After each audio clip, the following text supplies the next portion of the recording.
Hello and welcome to Is This Your Card? Today we're looking at Wrath. Wrath is a 2-cost spell that either does 3 damage to a minion or 1 damage and draws a card.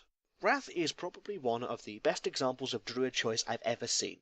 Now, to be honest, the 3 damage to a minion is a little bit limited, but it's for 2 mana, so that basically eradicates pretty much every turn 1 and turn 2, and even some turn 3 plays that the opponent could throw out at you, except Millhouse Manastorm and a fully healed injured Kvaldir Raider. This card can kill pretty much anything you like. And for those of you not lucky enough to wind up with a nice easy to kill minion, this card can set up a very useful trade by doing just 1 damage, and it gives you a card out of it.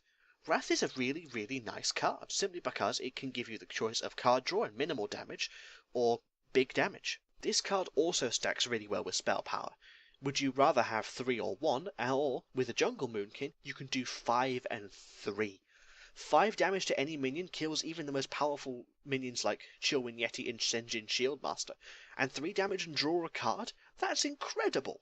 But unlike some druid cards, Wrath doesn't need spell power to get good value, simply because Wrath is just good value in and of itself. Wrath fits well in most situations simply because it's a good amount of removal for its cost, and it's simultaneously card draw. If you're low on cards, Wrath could be what you need to pull that thing out of your hand to get victory.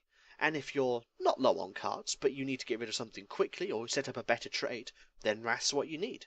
It is limited only to minions though, that can be a little bit annoying, but honestly, I would rather have a lower cost card that can only be used on minions than have a higher cost card that couldn't.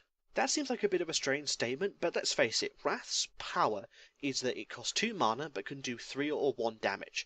It gets value because doing 1 damage and drawing a card is probably worth more than 2 mana, and doing 3 damage is probably worth more than 2 mana. It stacks nicely and it works out very well indeed. Wrath is definitely not going to be a game winner. Wrath is not going to turn around and immediately win you the game simply because it couldn't target a hero anyway, but Wrath is a very reliable, very good way of getting card draw or eliminating that pesky minion that you just can't get rid of any other way. And it's good at setting up a trade too because of its low cost. I wouldn't blame anyone if they put Wrath in their deck, in every druid deck they make, simply because of its good value. But I wouldn't necessarily suggest it. Wrath is good, yes, but maybe Wrath isn't worth putting in every deck simply because it's not as necessarily as amazing as I've made it out to be. Wrath can only be used on minions, after all.